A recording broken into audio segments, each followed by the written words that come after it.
त्रिपाठी जी का हार्दिक स्वागत है।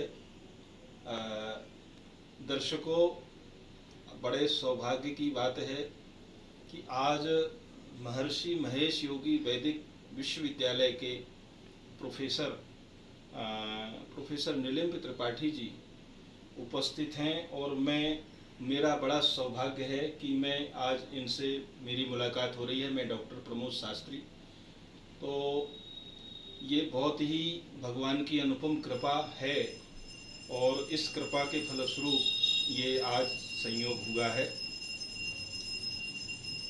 मैं त्रिपाठी जी कुछ एक दो विषय हैं जिन पे संक्षिप्त प्रकाश डालने की बात करना चाह रहा हूँ कि त्रिपाठी जी ये बताइए कि आजकल धर्म की बहुत चर्चा हो रही है, तो वस्तुतः अगर धर्म को वस्तुनिष्ठ दृष्टि से अगर परिभाषित करें तो धर्म क्या है, इस विषय पे थोड़ा सा। जी, बहुत ही अच्छा प्रश्न है आदरणीय। वस्तुतः धर्म एक स्वभाव है। धर्म कृत्रिम नहीं होता, वह तो आंतरिक उजास है। जैसे प्रकृति है, जैसे अग्नि का धर्म दाहकता है, जल का धर्म शीतलता है, और जो प्रकृति सापेक्ष है वह हमारा धर्म है। आजकल लोग संप्रदाय को धर्म कहने लगे हैं। बिल्कुल सही। लेकिन जो सत्य है, सरलता है, भारतवर्ष में धर्म के 10 लक्षण बताए गए हैं। बहुत सुंदर। शास्त्र कहते हैं कि ये लक्षण है तो धर्म है। बहुत सुंदर। हमारे यहाँ व्यापकता का विनिवेश होना चाहिए जीवन में, और लोक मंगल का भाव रखकर जब हम परोपकार से जीवन जीते हैं तो परोपकार और पुण्य इन दोनों पर आश्रित अगर जीवन है तो धर्म है। बहुत सुंदर त्रिपाठी जी। बहुत ही दर्शकों, धर्म का जो तत्व हमारे त्रिपाठी जी ने बताया कि वस्तु का जो स्वभाव है, मूलभूत वस्तु का स्वभाव ही धर्म है, ये बहुत ही वस्तुनिष्ठ और बहुत ही सूत्रात्मक परिभाषा दी है। अच्छा त्रिपाठी जी, क्या धर्म का आचरण करके लोग पुरुषार्थ को पूर्ण रूप से सिद्ध कर सकते हैं? निश्चय ही। जैसे कि हनुमान चालीसा में गोस्वामी जी ने कहा कि श्री गुरु चरण सरोज रज निज मन मुकुर सुधारि, बरनऊ रघुबर विमल जसु जो दायक फल चारु। ये 4 फल प्राप्त करते हैं। जो धर्म के मार्ग पर रहता है, पुरुषार्थ करता है, उसे ये 4 चीजें सहज रूप से मिल जाती हैं। पुरुषार्थ तो एक ही है, लेकिन इसमें 2 साधन है और 2 साध्य है।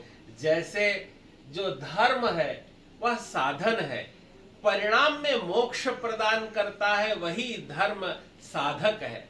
अगर कोई व्यक्ति कहे कि मैंने व्रत लिया है, मैं 1 वर्ष तक हाथ ऊपर करके रहूंगा, तो यह उसका जो दृढ़ शरीर के प्रति जो कृत्य है, यह हो सकता है कि वह कोई व्रत संकल्प लेकर 1 वर्ष तक हाथ ऊपर रखे, लेकिन ये धर्म नहीं है, क्योंकि यह मोहस्य त्यागः मोक्षः, उस मोक्ष के मार्ग का साधन नहीं है। साधन वही सिद्ध है जो परिणाम में मोक्ष दिला दे, और अर्थ वही साधक है जो कामनाओं की पूर्ति कर दे। अन्यथा अगर जो कामना की पूर्ति नहीं हो पा रही है तो काहे का अर्थ, वह तो निरर्थक है और भार है। तो आदरणीय प्रिय बंधु, वस्तुतः भाव यही है कि धर्म फलित रूप से प्रत्यक्ष होता है और यह पुरुषार्थ चतुष्टय की सिद्धि करता है। बहुत सुंदर त्रिपाठी जी। आज दर्शकों, आज हमने ये 2 प्रश्न लिए थे जिसमें धर्म क्या है इस विषय पे और धर्म के साधन का परिणाम क्या होता है। ये बहुत ही सूत्रात्मक शैली में संक्षिप्त समय में त्रिपाठी जी ने इसका उद्घाटन किया और ये बहुत रहस्यात्मक है। दर्शकों, हम इसी श्रृंखला को आगे फिर बढ़ाएंगे और हम आगे और नए विषय इसमें रखेंगे, कुछ महत्वपूर्ण विषय रखेंगे। आप हमसे जुड़े रहिए और हमारे चैनल पे देखते रहिए, और ये इस चैनल को हम और निरंतर बढ़ाने वाले हैं। कुछ ऐसे विषय इसमें रखेंगे जो विषय अभी तक अनछुए हैं, और अनछुए विषयों को ही इसमें हम लाएंगे। और आप सभी दर्शकों का जो देख रहे हैं हार्दिक स्वागत और अभिनंदन है। पुनः हम लोग मुलाकात करेंगे। हरि ओम तत्सत श्री राधे।